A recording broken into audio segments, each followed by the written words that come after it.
this session is to highlight some of the key IT initiatives on your campus.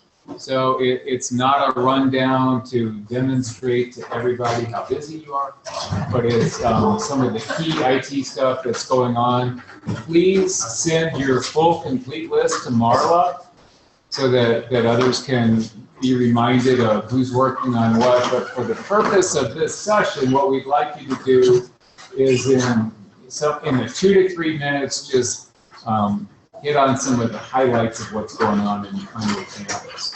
And I'll keep you honest, and at 3 minutes, I'm going to start busting about how long it's taking. So I think we'll do it alphabetically, starting with Boise State. All right, writing is the biggest thing going on at Boise State this summer is ERP upgrades. A lot of time, a lot of work. Some of this, I believe, they're pushing out Oracle.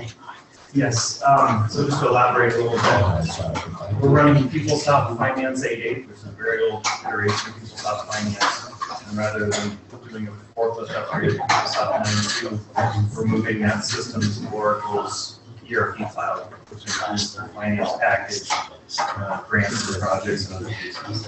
So we're rolling that out on July 1st. Past that, we're like everybody knows, revamping wireless and how it's looked at, and we're trying to simplify. We're moving towards making our resident wireless look just like it is on campus, and just do dynamic VLAN tags in the back on the proper areas. We're trying to move towards using packet fence as our starting point.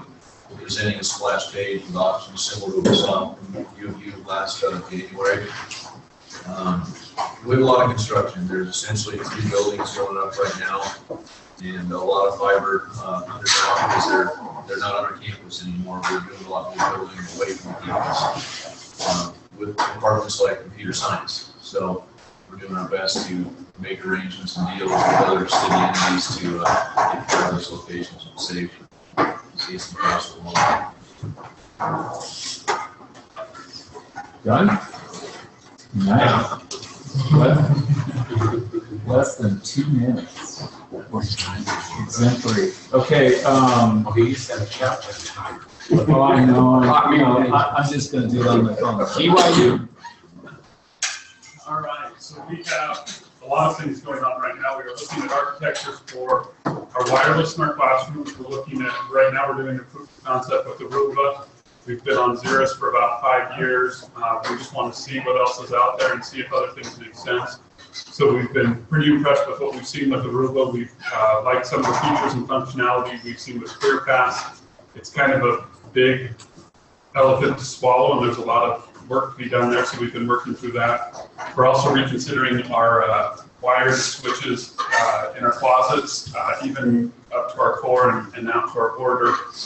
So we're reconsidering overall what that architecture looks like and trying to get our head around what the requirements are and what the ideal network looks like for us. So we're taking some time to really work through some of this architecture and flesh out what our requirements really are.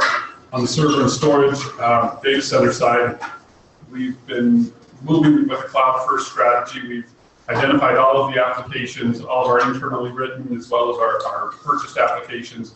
And we've looked at what makes the most sense from a SaaS or a PaaS or an infrastructure as a service model, and how can we look at moving those to the cloud and what makes the most sense. That's a pretty big, that's part of our 5-year plan, so not something that we expect to have done by the next Westnet.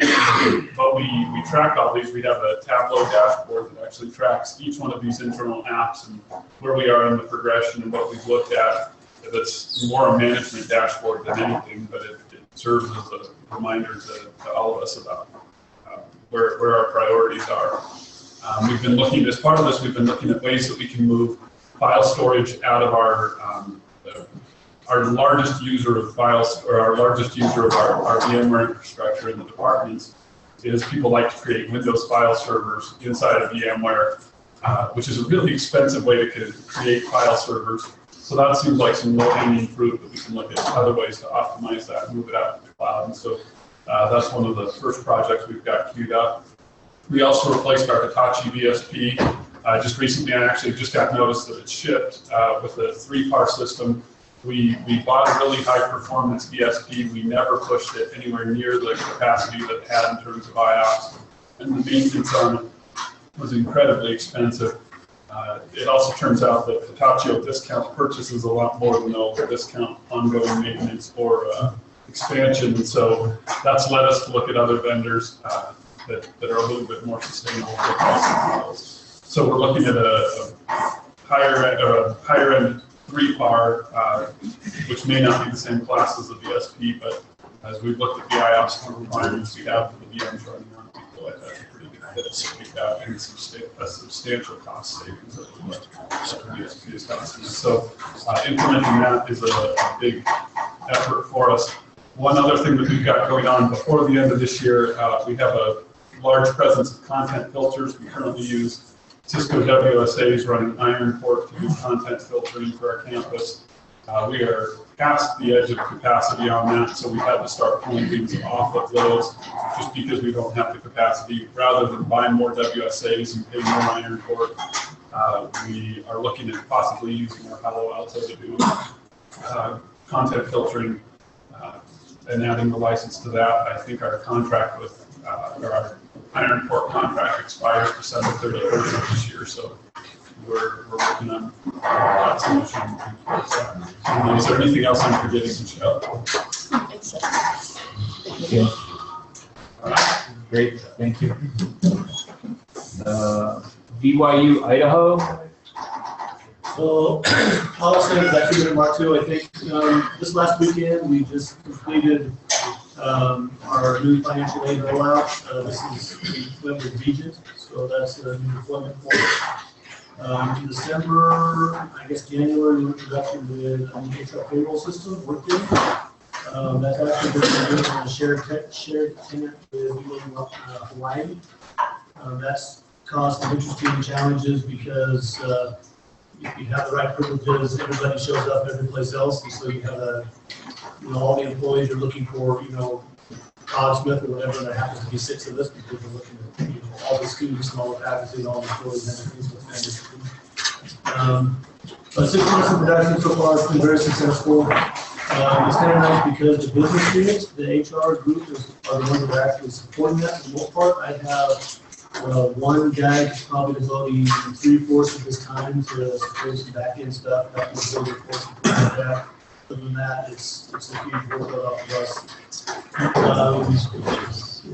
Let's see, we have new science and technology building being built right now, scheduled to go online in fall semester.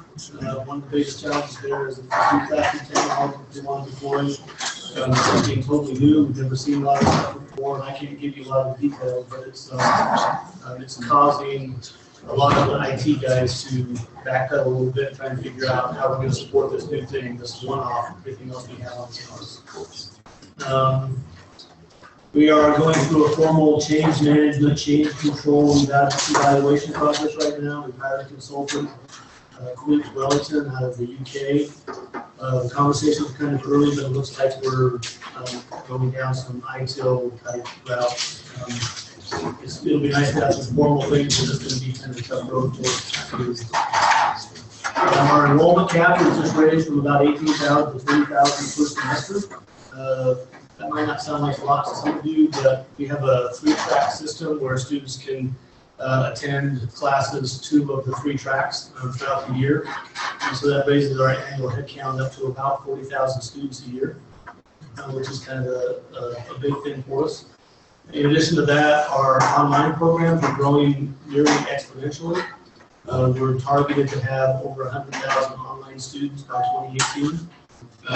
With level budgets and no additional fees and all that type of stuff. So trying to handle all of that stuff and moving to a 24/7 year-round institution is fun, to say the least. So that's all, folks. Okay, great, thanks. See you.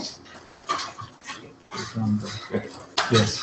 Right, so perhaps one of the larger initiatives Phoenix is pursuing over a 50-year effort is connecting California's public libraries to the scenic organization. And now that they're already identifying those locations that have lower connectivity right now, or oversubscribed connectivity, and really bringing them into the 21st century. So this is where June 30th will mark the end of the year one activities. Currently have about 41 out of 140 library jurisdictions. The total count is about over 1,100 public libraries. Some of the wins that we've had in the past year is the first 100 gigabit connected public library jurisdiction. It's already public, and there will be others coming online in the coming years. The other activities within the scenic California Research Education Network, we're doing a 100 gigabit layer 3 upgrade across our footprint. We're reaching toward the end of that activity. There are still some locations that we are in Southern California that are have existing 100 gig connections into the scenic backbone, and we're in the process of rehoming them into the new. Looking at within, again, kind of our instrumentation infrastructure within, so we have an aging fleet of perf sonar nodes that were probably originated on a single contributor basis, and we're now trying to migrate that into a more fully supported environment and refresh the fleet so that we can have perf sonar nodes at each of our layer 3 pods. With Scenic and in partnership with Pacific North Gigapop and for Pacific Area, significant activities that we're continuing to pursue is under the NSF-funded IRNC grant, are expanding Pacific Wave's footprint. That includes last year's 100 gig transpath link to Tokyo, and additional links from Seattle and Chicago to Starlight. So now we've upgraded the path in collaboration with I2, a 100 gigabit route through Seattle to Denver to Chicago, upgrading the Denver Chicago link from 5x10 to 100 gigabit. The other activities, again, in terms of the IRC grant for Pacific Wave, setting up an SDN SDX testbed. It's something that we're collaborating again with other IRC awardees at Starlight. I'll talk a little bit more about that tomorrow. Great. All right. Mine's All right. So we're in the process of replacing our physics building. Completed around January as sort of general research lab space. Moved a bunch of physics labs and all of physics grad students into it. And they're now building a new physics building, which is going to be online in about a year. I think it's like our single largest donation ever. New core routers, switching out from Cisco 6509s to Uber EX92 OTs. And seems to be going all right, but not there yet. We're doing a whole edge refresh in our residence halls, and basically it's just Cisco edge switches and access points, and move into the 205H in-wall access point. We basically concluded most of our residence halls, there's really just no way to add cabling. So do that. Rolling out a new iCam. We're getting started with that. And we'll say sort of hoping to kind of combine that with 21X implementation and effectively roll our own Mac. And we'll see how that goes, but that'll work. Many years ago, we worked out a deal with the Colorado Department of Transportation for some fiber between mines and the FRGP, and been leveraging that in a number of ways. Most recently brought a disaster recovery center at Jefferson County Public Schools, sort of backup data center. We ran fiber pretty close to them in this process. So that's our new PR site, and sort of simultaneously building a new secondary network for the campus. And you get out of our old sort of secondary data center, which is, I don't know, every couple of years threatening to knock it down or remodel it or something. It's, we're 8 years into a 5-year lease or something like that. So, and then I guess lastly, we're just hired a new project manager, first project manager outside the construction side of campus. And creating a culture of project management and whatnot. Just on the infrastructure side, we have north of 100 projects. I don't know how that's going to work, but they're going to try. So that's it. Okay, thanks. Colorado State University, we're the new academic sponsor for Semester at Sea program. Our first voyage under the auspices of CSU is this fall.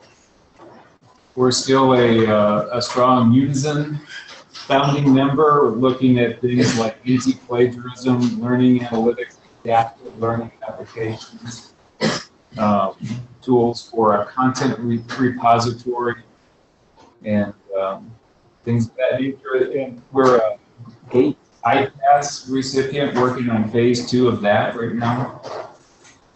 Just received notice that we received an APLU grant to do some more in the way of adaptive learning platform.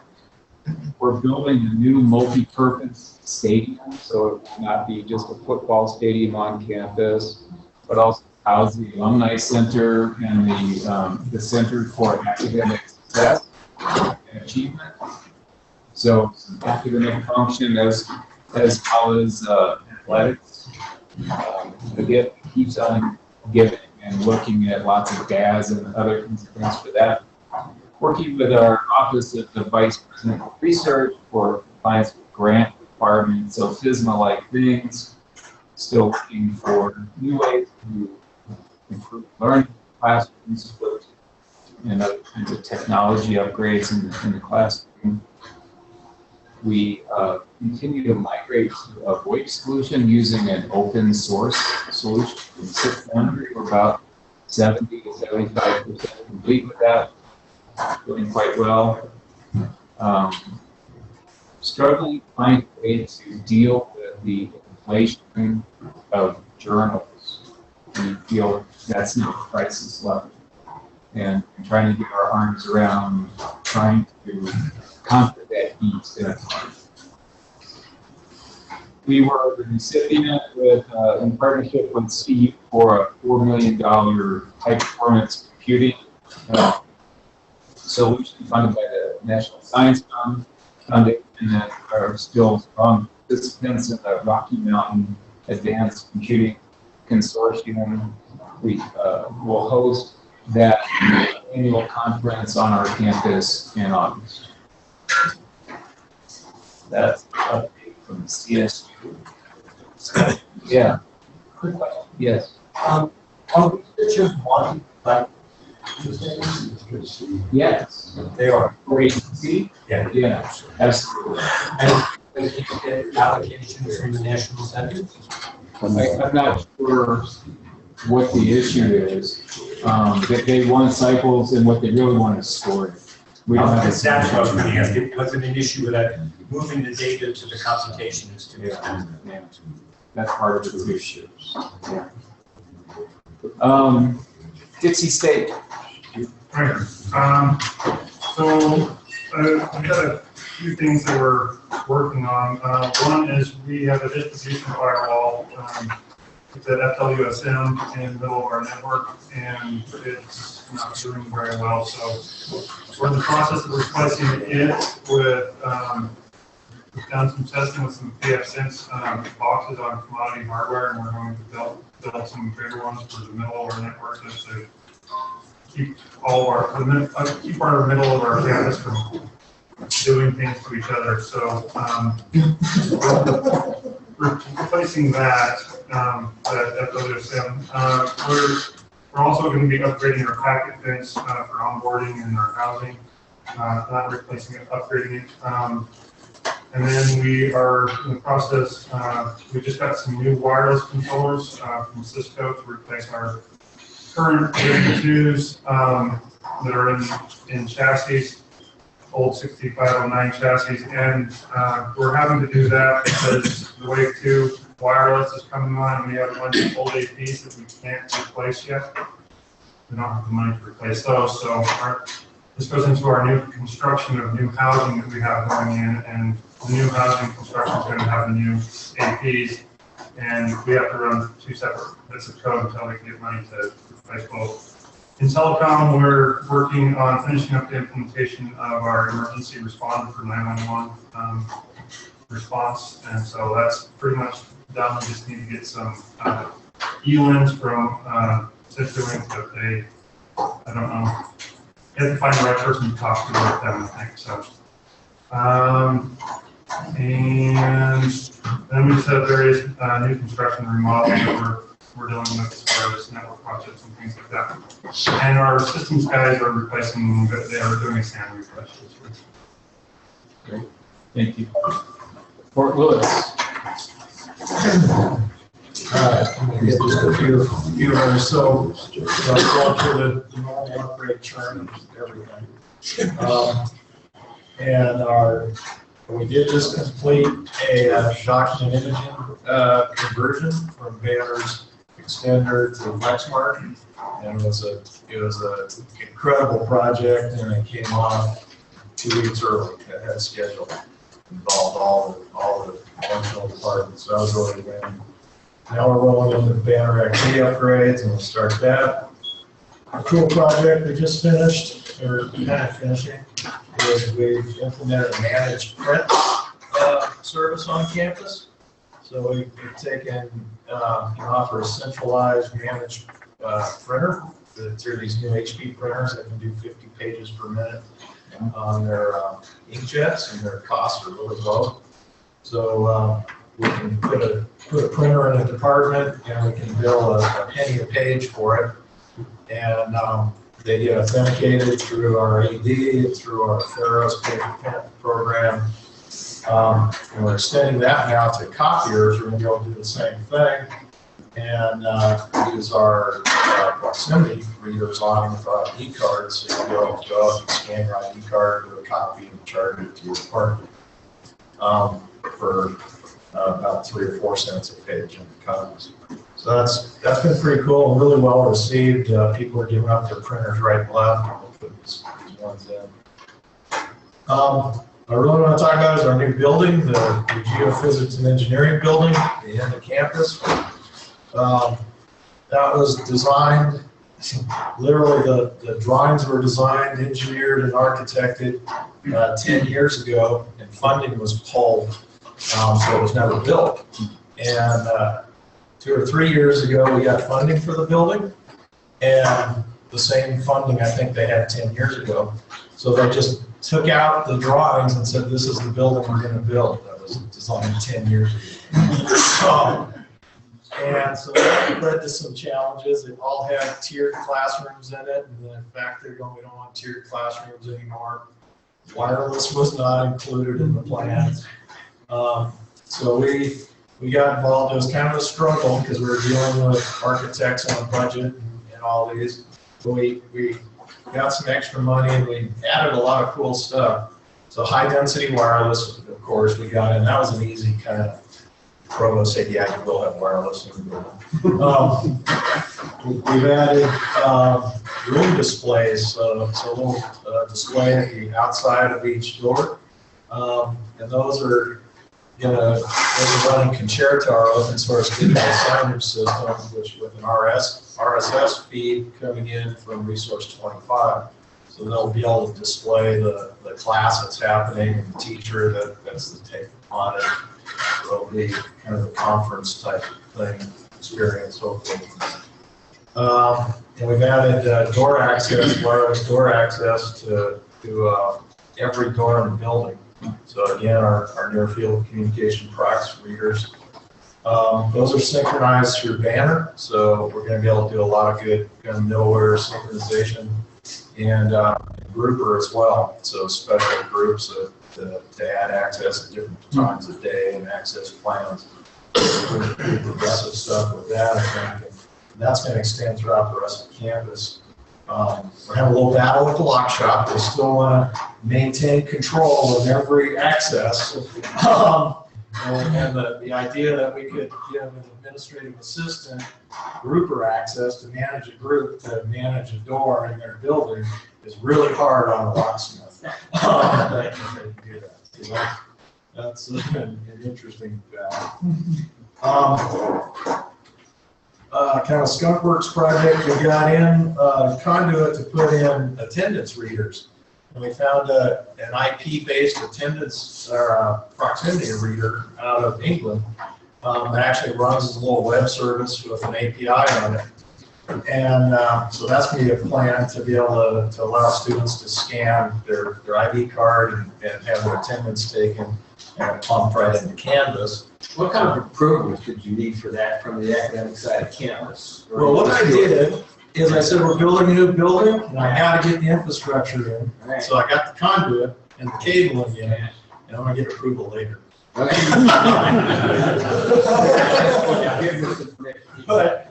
figured it's pretty hard to have conduit and cabling. Yeah.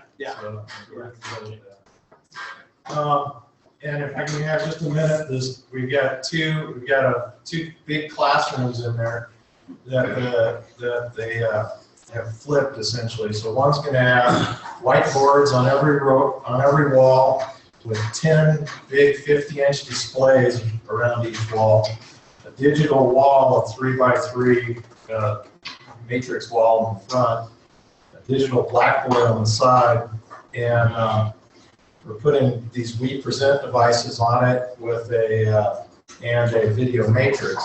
So the use case is a faculty member can go in, tell the students to form groups. The students bring your own device through We Present, can present on any of the 10 displays. And then the faculty member can take whatever he likes and display it on a big digital board or on all of them. Supposedly they're going to be able to do this. And so it's going to be really cool. So if we ever hold another meeting here, we might hold it in that room. It'll be pretty high-tech, cool stuff. Thanks, Matt. Idaho State. All right, we are continuing to roll off of the legacy loan PDX. We're about 50% off of that onto the Cisco Call Manager. We just finished deploying Call Center Express. We're looking at emergency responder, but we might shy away from that just because of design considerations. A bit weird the way emergency responder works. So we're looking at that. We just finished our sports arena, the wireless upgrade there. We designed that for a full house, which is about 10,000 people. It's been running really well. We haven't even scratched the surface on that yet. So we're hoping to have a big event to see how well that actually holds up. We continue to add wireless access points throughout the campus for saturation. Our coverage is good, but we're putting in access points for saturation. And we're replacing our existing Wisdoms with company 8540 controllers from Cisco. I'm in the process of working on a new research data center. The physical data center should be complete sometime around the first of the year, but I have all the equipment in right now and building that through. That should be pretty fun. I'm using Cisco's Open Daylight SDN controller, so I'll be playing around with that to see what I can make that do. Also, I've brought up a new perf sonar node, and I'll bring up a new transfer node and all of that. So that's a pretty fun project. Firewall replacement, we've been working on that for a while. If we ever actually get funded to purchase it, we should be putting in a Palo Alto system with 2 of their chassis-based systems, 7000 series, to replace our internal firewalls. Asbestos testing has become an issue. So we have a new safety controller, safety officer on campus that's requiring us to go in and test for asbestos before we drill any holes or create pathway. The interesting thing that we're finding is almost every building so far has tested positive. So places you would never expect asbestos, sheetrock, the mud on the sheetrock, the ceiling tiles, the concrete, almost everywhere we go, it tests positive. So places we thought were safe, not so safe. So that's been interesting, and it's slowed down our installation a lot. So before we go anywhere, we have to go in, take samples, send them off, get the samples back, and it's really been interesting to deal with that. We're wrapping up our DMZ project. So over the last couple of years, we have redesigned our zones, security zones. We've gone through each of the buildings, moved everything into the structure that we created. We're down to our last few buildings, so that should wrap up really soon. We also have a new medical school that will be going in Meridian. That's a partnership between private industry and Idaho State University. So that should be going in this year. Anything on this one? That's it. Right. All right, thanks very much. Kelly McDonald LLC. Great. We have some new clients this year. It's going to work out well. Certainly has been successful. We have some new endeavors we're working on for the next few years. It's our goals. We have installed some land scrape with irrigation control on our main campus.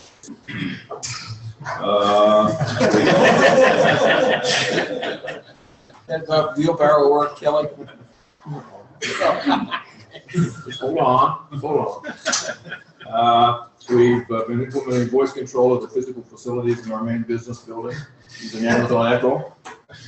We're moving our server farm from our downstairs data center to AWS using Lambda and free instances that are available there. We use OpenDNS for content filtering and malware detection through Google Fiber.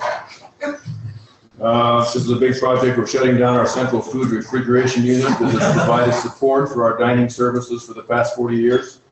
The problem is it's in the basement of our cafeteria. Can't be physically removed without being fully dismantled. We finally dismantled our voice over IP solution for the campus telecom and completely converted to cellular voice services. How's Jasper? We got that under control. Lucid Chart has donated some licenses to our institution, which has been very appreciative. And last but not least, we're building a little bits lab for young children in the basement space that opened up in our central academic building.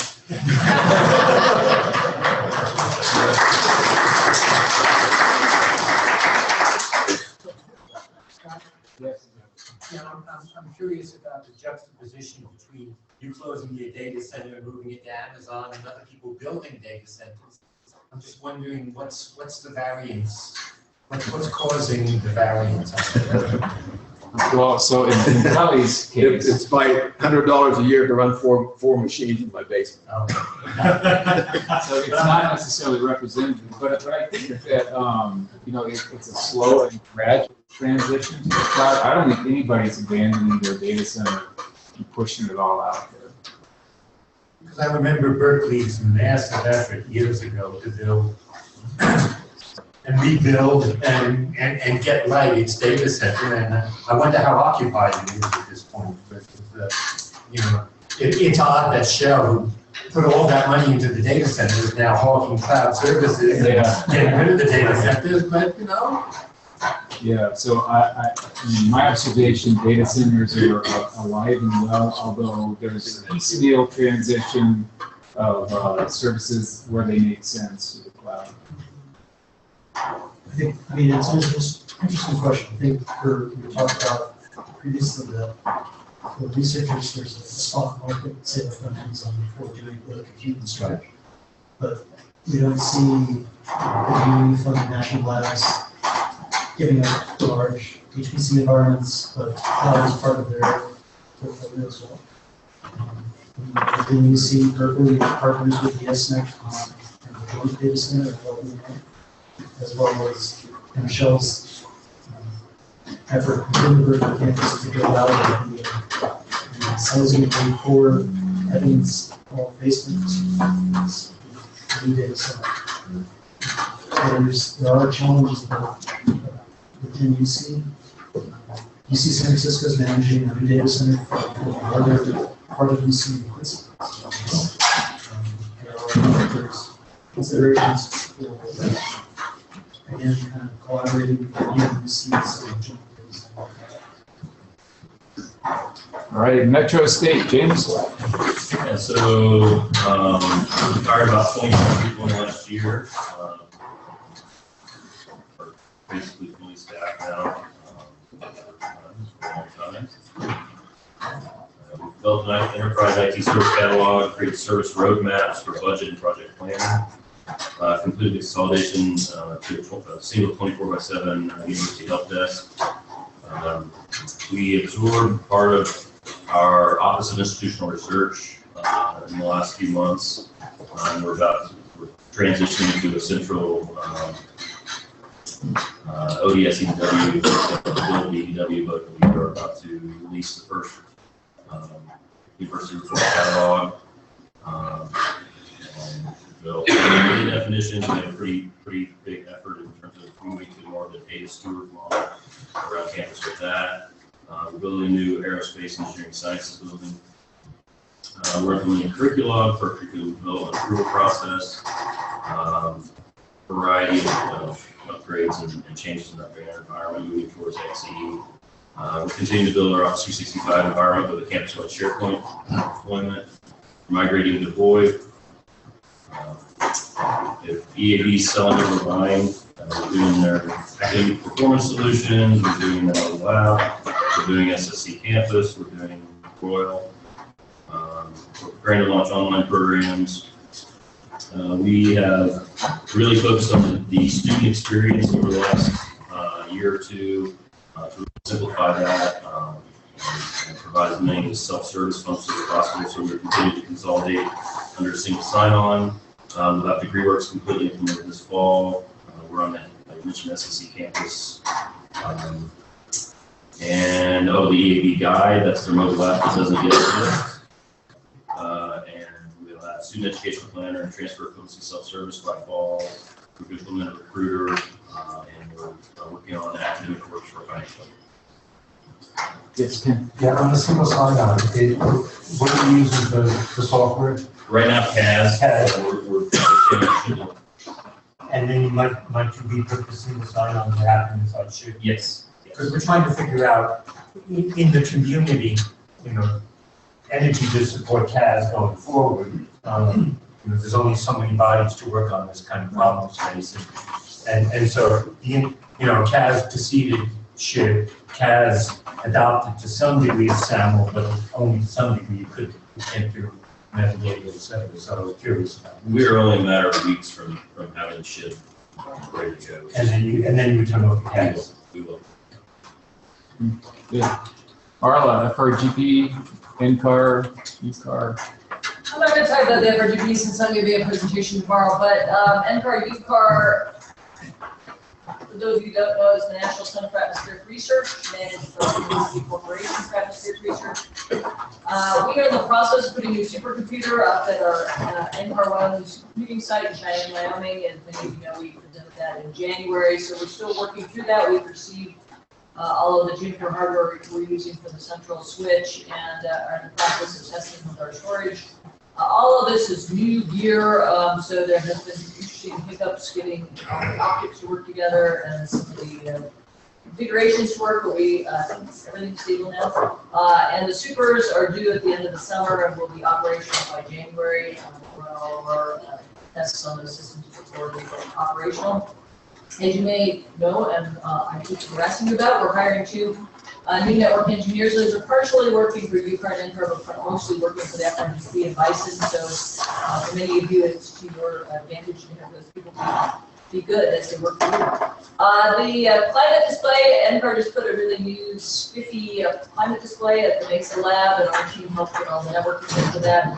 If you're at the Mesa visiting, I encourage you to visit it. There's been a lot of work put into trying to communicate climate more effectively. As you all know, I'm working on the WINS project and the new WINS proposal. We did submit an armed risk proposal that I'll talk about more tomorrow. It was a regional security proposal. RMC MOA is wrapping up. Our last workshop will be this summer tied to the RMAC meeting, and we'll probably do a no-cost exchange just to fund a few additional meetings in the fall as far as people traveling to them. Fabian's working very hard. University of Hawaii got funded to put high-speed wireless in on Mauna Loa, one of the volcanoes there. Both NOAA and UCAR have scientific equipment there, as does University of Hawaii, and so that here is being put in, and we're going in to actually install the wide area fiber on top of a volcano. So that's our new experience. Cool. Pete has been working on a tool called Patch Manager. Again, this is largely for the FSCC Bison, but we will be using it for us as well. It helps document details in fiber optic lambdas and things we're having trouble tracking. So if you have questions, certainly talk to Pete about that. It's fairly new to us. We're just starting to populate it. We have an airport location at the Rocky Mountain Metropolitan Airport. We have a C-130 and a Gulfstream that we fly for research purposes, and we're in the process. It's a pretty old NSF facility, so we're in the process of remodeling that to see cable in. And the Mesa Lab, many of you know, that was our main data center for many years until we built the NWSC. So we're in the process of remodeling and redesigning that to be a central co-location facility. So that's the last thing we have. Thank you, Norma. All right, so at Mexico State, we have a lot of things going on. First, the big thing that's going on is budget cuts. We're in the midst of a 7% budget cut on the ING side, or $10.7 million for everybody across the campus. Since we're about 85% salary based in our budget, that means cutting positions. I've opted to leave open positions, not fill them, as I saw the spring coming. So I'm hoping to handle that. So that's one piece. In the fall, the president or chancellor commissioned Deloitte to do a staffing study of New Mexico State, and basically what came out of that is Deloitte said, you're not overstaffed, you're poorly organized. So he made 5 teams, and I'm leading one on the IT services. The other teams, Team 1, he's leading, and that's span of control. So he wants no more than 4 layers, basically from level 0, which he and the provost are, to the last manager. So that's one item. They have a team for procurement. They have a team for finance, and they also have a team that's looking at administrative assistants, because they feel like we have too many administrative assistants. However, a few years ago, they did a Mercer study, and they made us combine admin assistants. So a lot of people who aren't really admin assistants are in the admin assistant pool, so it convolutes things. On the IT service delivery, I have to have a plan by November 15th. So I've looked at almost everybody's org chart in here. How you guys are organized. But we need to determine the IT services, the funding, and service level agreement strategy. Funding, I think, is the biggest one, because today we incentivize people to decentralize by the way things are funded at the university. So looking at different ways to do that, maybe more institutional support off the top, maybe just an FTE model for IT support. I don't know exactly yet. We also have an IT governance and data governance piece going on. And then, of course, we have to develop an optimal IT organizational structure, which reduces fragmentation. I'm hoping I can improve security, and then moving maybe the commodity things centrally.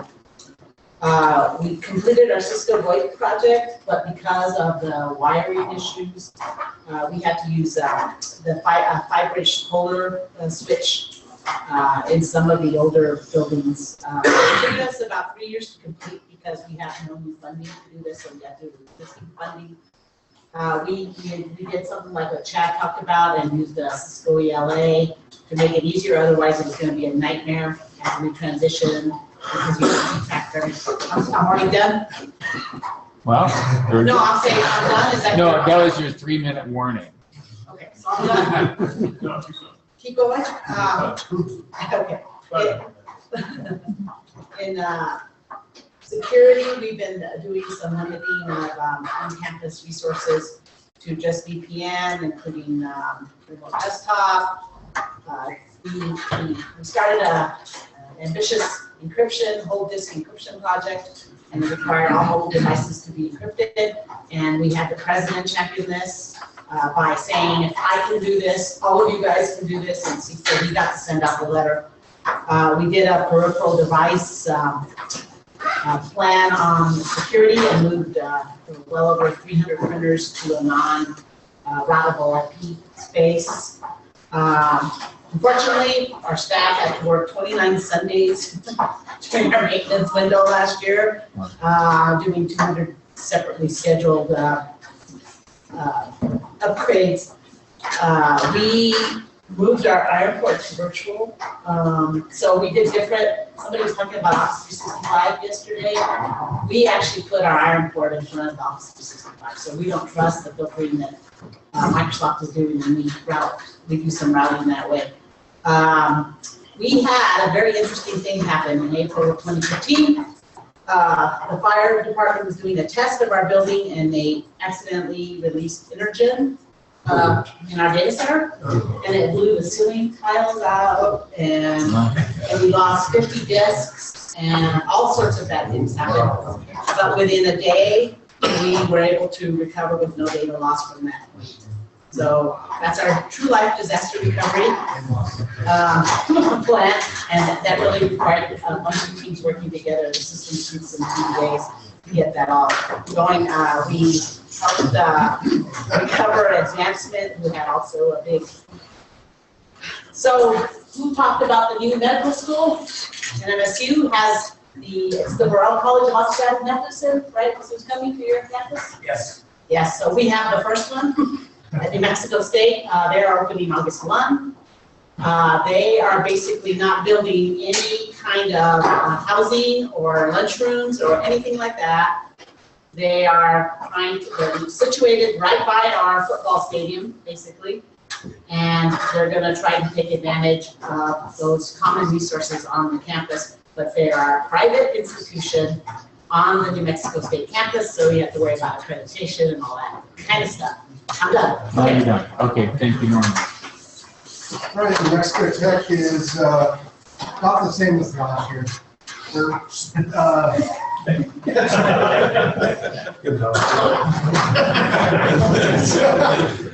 no, I'll actually go a little bit deeper than that. So we have to go to a new wireless vendor because our old wireless vendor was purchased and then they shot it in the head. So we bought Aruba, and then immediately HP bought them. So that's our fault. Sorry. We did not go with ClearPass. We could not afford ClearPass, so we are still sticking with our homegrown Tiger Banner ID system. We are trying to get a single sign-on ID system using IBM's Security Director Suite. There's some struggles with that, not my area. We are always struggling with the classroom collaboration technologies and balancing that with security, but that's a new story. We have some new buildings, probably the last couple for a while, based on what our legislature is saying, no new square footage. So we have a new chemistry building going in, and we're actually successful getting some of the server and equipment rooms removed from the chemistry building and into the data center. At the highest levels of leadership, they decided this was going to happen. So we're hoping that this is a trend. We're not holding our breath.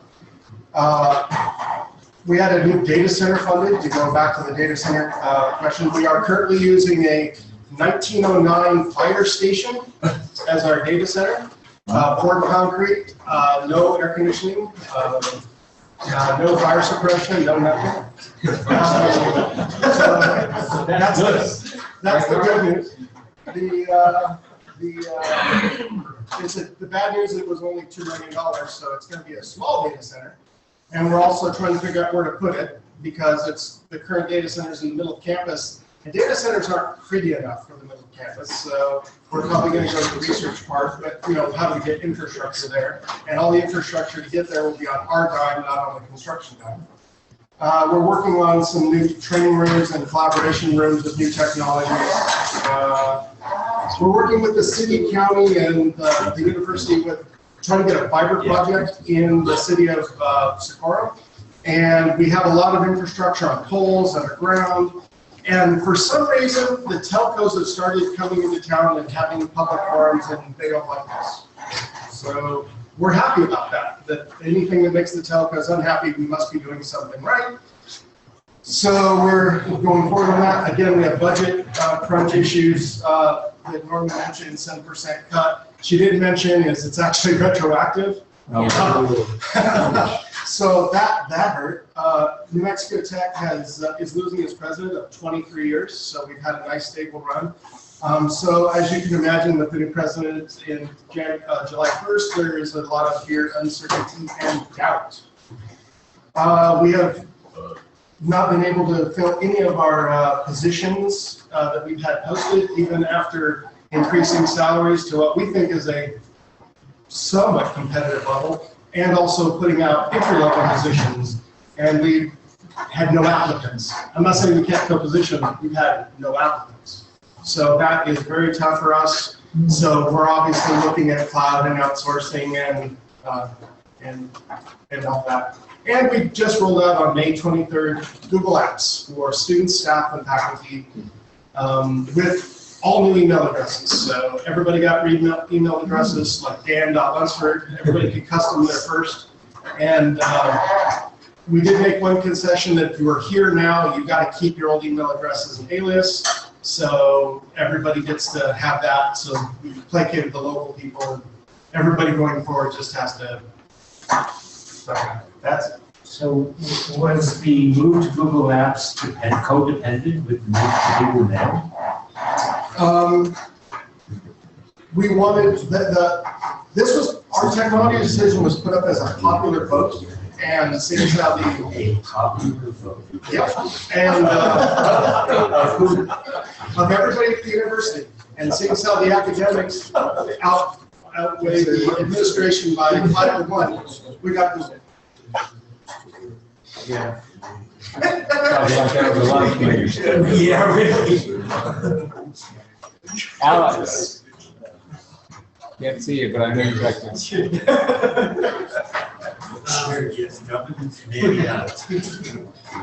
So most things, I have nationwide stuff, with our NYU office. Activities is busy. Then we office, one question moves to the IO office. Component. Some of the things that happen there that are kind of Westnet related. We did migrate our Hawaii connections from OCP to WRMA land connections to Seattle and Denver. That's worked well for OCP gigabit service under the RNS.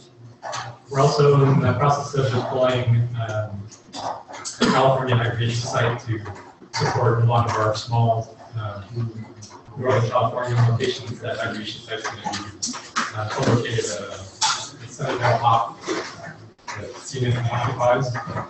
And again, we're using WRN to get us connected from that Senegal location to Seattle and Denver, where our internet backbone is located.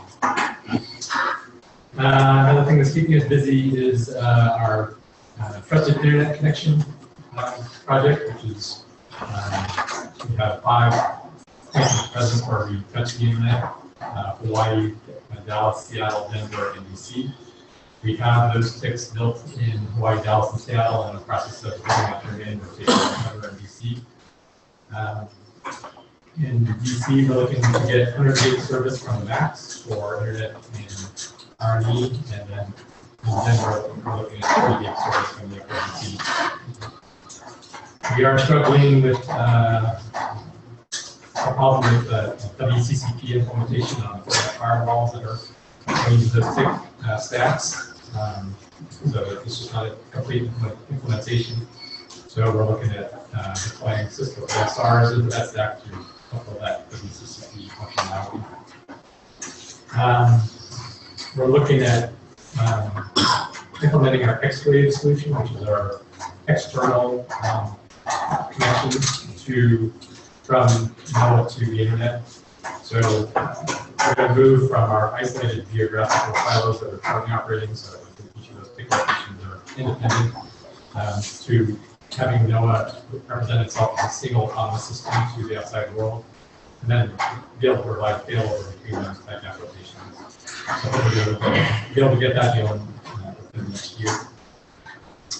In preparation for the problems that the tick is going to introduce, we're deploying a science DMZ in Boulder. So we have a Juniper QFX 10,000 series switch that we're going to be deploying for that in Boulder. Other things on the campus side, due to the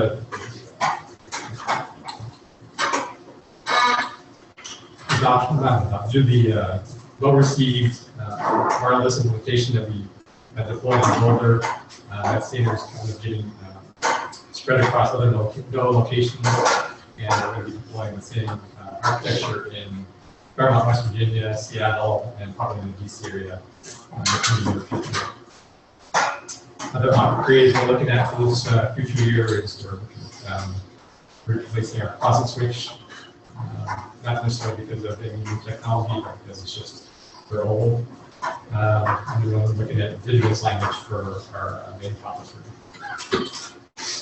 All right, thanks, Alex. University of Arizona, Ryan. Yeah. We are just finishing up our implementation of Adobe Document Cloud, Creative Cloud, Digital Asset Management, and Adobe Connect. We're working on a HIPAA compliant box implementation. We're continuing to move forward on our classroom upgrade projects, including emergency warning system boards in our classrooms and collaborative learning spaces. We are in the process of upgrading our website to a university-wide technology website that will include a service catalog, which we haven't done in a long time.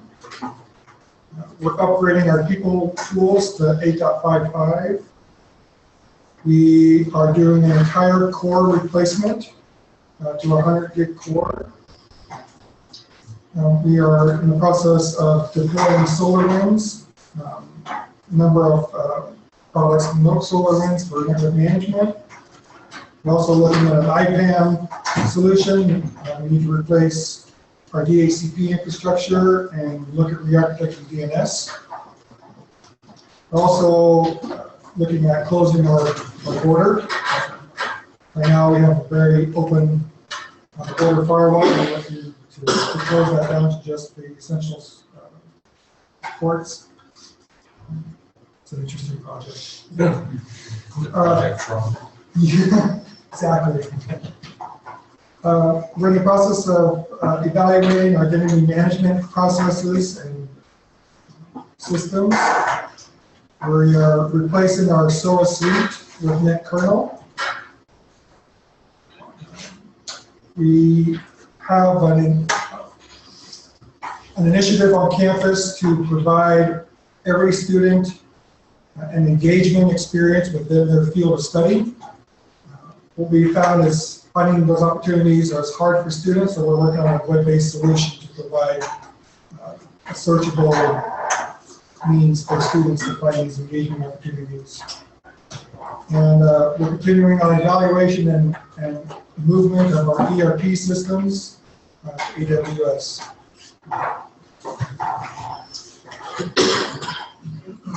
That's about it. Okay, great, thanks. You, Janet. Okay. Here we go. We are on a new vice chancellor or CIO search right now. We finished a Deloitte consulting engagement. We're using a search firm with Keeper. The CIO will now report back to the chancellor. We're temporarily under a vice chancellor of finance. We're adding some, in telecom space, we're adding some extra 2 10-gig links to create 40 gigs between our data centers. On our backbone links, we're moving some existing links to new 10-gig modules for redundancy. We're trialing a URL filtering on our campus Aruba controllers for our elementary school to maybe replace WebSense. As I said yesterday, we have a large VoIP project, LAN, edge switch refresh, and WAP upgrade. 12 sequences, aggressive schedule. We signed a Cisco ELA, 5 phases for all the servers. Video conferencing, we formed an emerging technology group. It looks like we're going to have a multi-solution kit of Skype for Business, Cisco Jabber, Zoom, and maybe some Cisco WebEx. We upgraded our NetScout and Genius 1 to 5.5. We're monitoring Office 365 with that. Network management software, our Prime is up to version 3, Cisco Cloud version 11.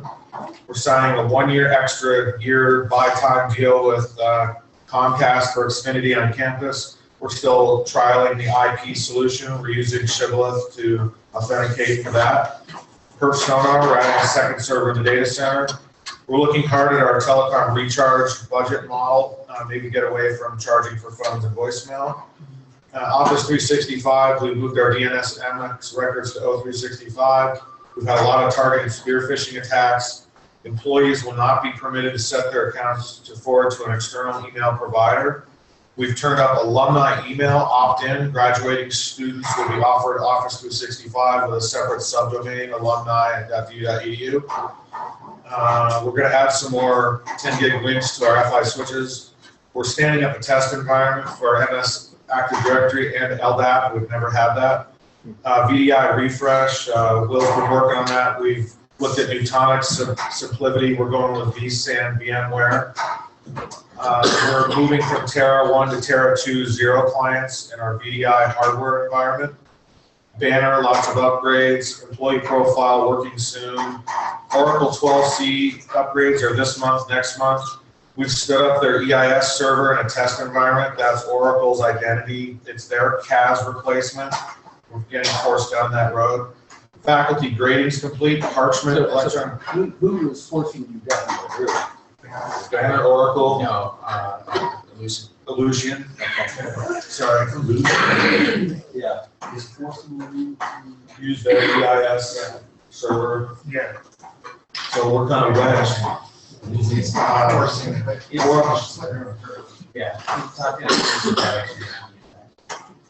Elevate implementation beginning in June. It's a workforce registration system. University advancement CRM, we're looking at Agilent 1, Blackboard, Blackbaud, and Illusion. Hitachi Storage, we bought more, 400 terabytes now. We joined RepCap. ServiceNow, we upgraded to Geneva. We're looking at Discovery module again. Desktop management, we're up to 3,500 machines deployed with MSCCM. We're going to 1604. We're pushing updates to servers now using that product. We bought Jamf Casper Suite, 200 licenses for labs and university-owned desktops. We stood up in a Microsoft Advanced Group Policy Management server to help with GPO work. We're moving ahead with AirWatch deployment for DU-owned iOS and Android. We went with the SaaS model in the cloud. We're going to start with facilities, campus safety, in our elementary school. Windows 10, we're developing a DU image now and testing it, 1 lab by fall. Shibboleth, we got to 3.1.2. We're planning to federate with I2. We're underway with that process, and EDUCAUSE. We did an ID management RFP. We narrowed it down to Fisher International and 1 login, but we're looking hard at tier. In terms of safety, we're turning off our Safe Connect NAT. We've turned it off. We bought a campus license for Malwarebytes. Semantic endpoint, we're at 12.1.6, looking at CrowdStrike to replace it. WebSense URL, we want to get rid of it. Looking at Proofpoint for now scrubbing to keep up with targeted sphere. We're going down the Elk Stack Road. We're using, we bought Darktrace, an enterprise immune system technology. We're fine tuning that. We upgraded our CopySense and Verify for the DMCA compliance. We're using Rapid7's Nextpose for self-assessments. We're looking at IPAM, looking at the guest module in ClearPass. We're doing a major end-to-end assessment with Coal Creek and Fish Tech this fall. We just purchased fishmeat.com for user education. We have 3 new buildings, and we'll get into that. We're redoing the DU website. We also have a governance project underway. Tyco, Secure, we're at 508 doors, 33 buildings, 2 years into it. Finished up Chronos Time Clock. We also did a job banding with Simpson Consulting. We're also doing the Tableau. Yes, that's a good stopping point. Sorry. Okay. University of Idaho, we completed our managed voice for IP migration. So over 2,000 handsets migrated this at the end of the fall semester. We decided to do it during that week just for fun. It went fine. What's that? You're still doing this? Oh, yeah, keep filling this.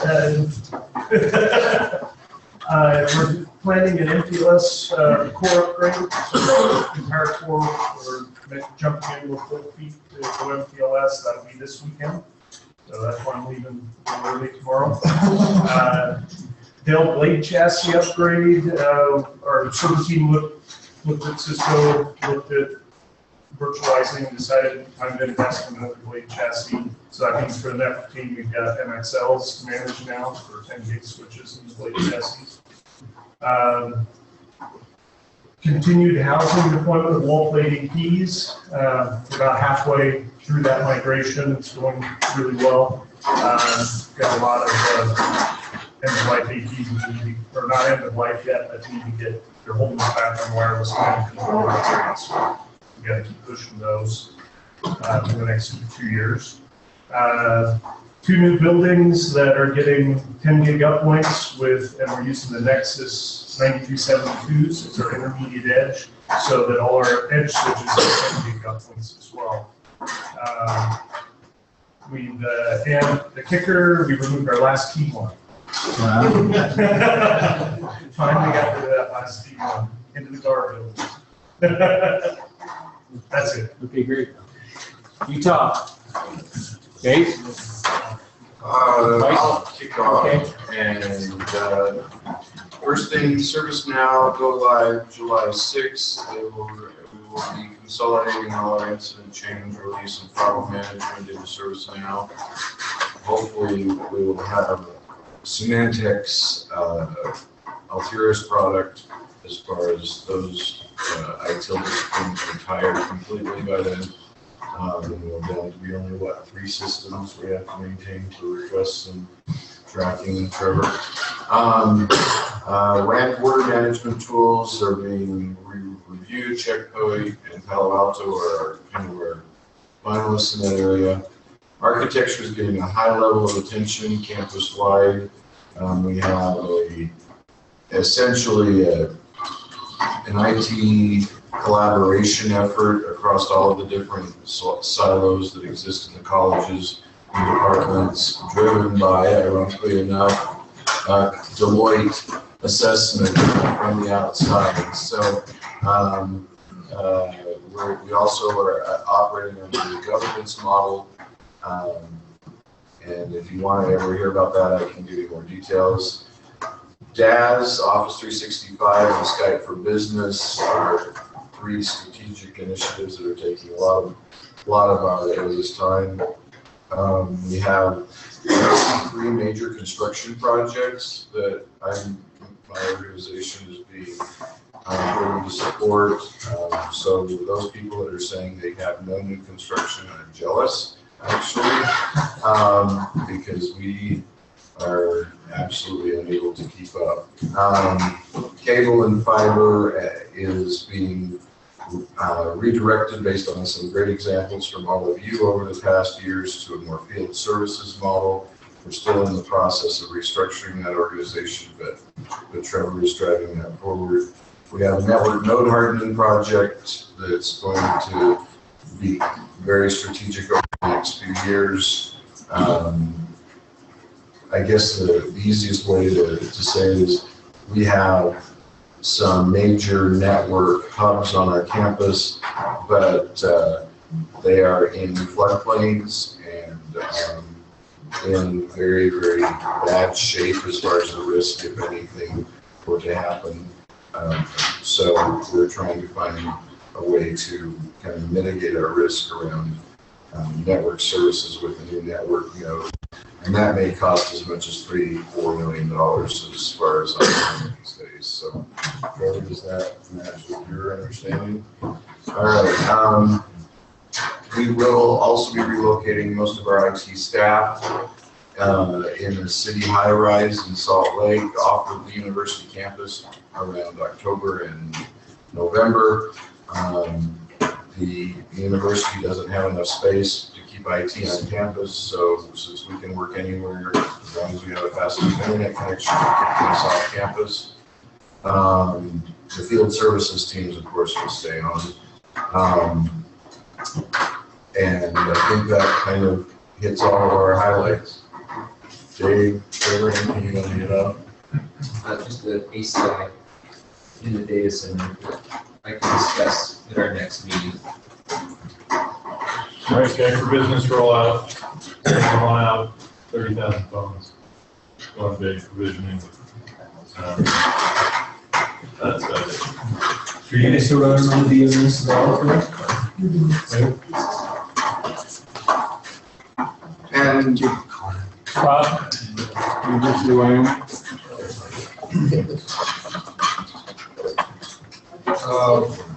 We also are looking for under budget cuts, about 8%.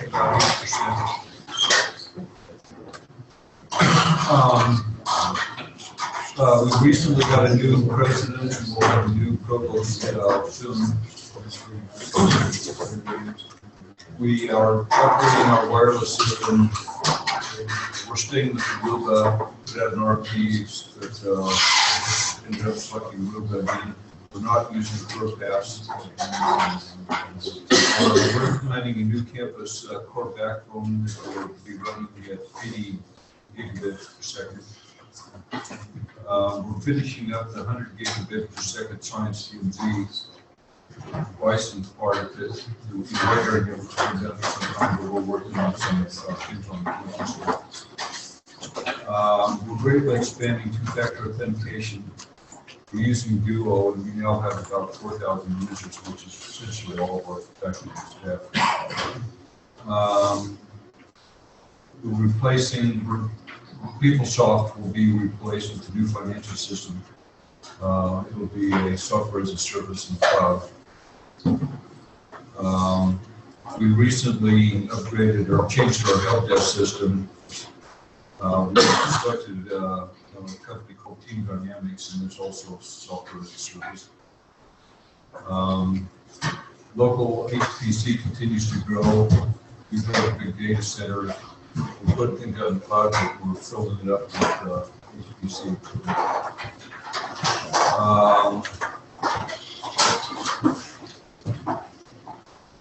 We're putting in a new networking engineering building. For years, we did all the wiring and network for all the campus at Tilford Engineering College, and they kind of, rolled over. Yeah, and so they have a new dean, and things are kind of a mess. I mean, it's daisy chained together and cables over the wall kind of thing. So we're funded to completely rewire the building and redo all the wire closets and put in process. I wanted to mention we're doing single sign-on too, based on using EF5 balancer. So I don't have a lot of details for this implementation, but I can get something else. And that's about it. Okay, great, thanks. Last but not least, UEN. Jim, Gary? I'll let Jeff. So we're continuing our effort, obviously, cross-site of digital learning. We did our statewide technology inventory and broadband study. We just brought out a project manager who his sole focus will be on digital learning and the improvements around the state to support that from broadband to the in-class technology.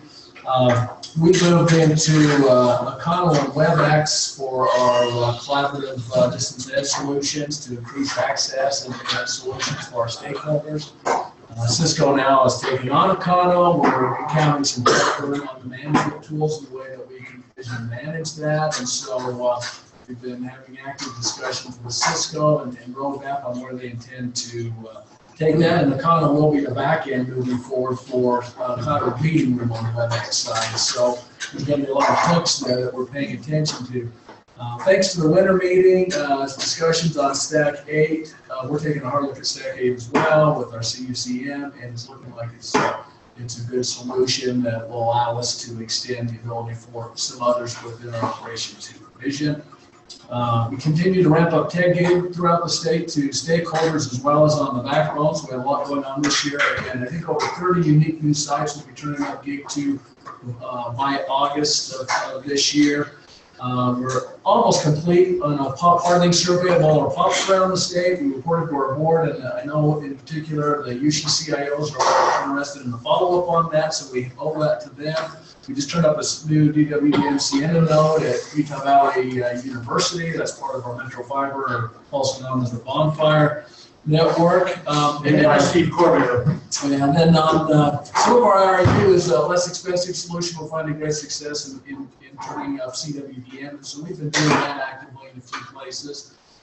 We just upgraded, so we've got 100 gig testability with our Expo testing tools on fiber. We're looking for a new surveillance management monitoring solution. We've been using Exact Vision. It's starting to get cost prohibitive. We would like to see if there's something else that would work better for us. I was supposed to present here on what we're doing with JIRA and project management, but we kind of went off the skids on that, and we're looking at some new solutions that we think would be a better fit for us.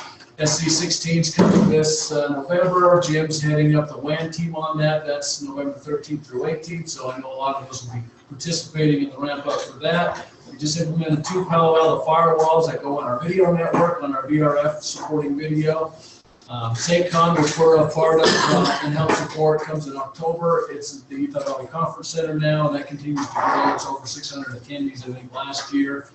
Just introduced the new DDoS mitigation tool for our networks, their TMS. Jim referenced some of the E-rate modernization efforts we've been doing to push fiber down in San Juan County, southeastern Utah, and out east to Daggett. We have a lot to do there. It's a tough project, and never looked at this being a fast project to complete. So more to do there. We continue to collaborate with Four Corners stakeholders, and it's been a while since we've all been together. Gil Gonzalez, who's attended here, has been an active part of that. All Technical University has been active in that. Received an invite to attend a meeting down in Flagstaff focused on private colleges and universities, and looking forward to that discussion. We're also looking to combine our NOC and our video centers as our technical service support centers, so we're looking to combine those into one center now, so more to come on that. So that's all right, thanks for that. Sorry to push everybody along. Please do send your full list to Marla. Yeah, I'm just reminding people to send their list. Sorry. I'm just reminding people to send you their list. We're done. Yes, what would you like? We're discussing whether we have time to take a photo and eat lunch and get back in time to do lightning talks. And get ready to restart at 2:15 with the history session. Well, did you decide anything? And Dave is asking if we just let him here and go. I think There's 7 lightning talks, so we could actually cut back our time a little bit. 7 are signed up. okay. 8 if they, you get, so it'd be. So you have quite a bit of time for lightning talks. We are then? Okay, let me You have quite a bit of time for lightning talks. So you're saying that you won't need your whole. Well, right now there's Give an hour. 7 to 8 have signed up. Any Yeah, other? we've got 2 more. Just got one lined up. We'll put it, we'll take the time. Well, I'll just have to talk. So, can you step just out front? Dave's gonna try to do it again. He's going to give us instructions. as to what we're supposed to do. The lunch, why I'm a little distracted, looks a little unusual. So good luck.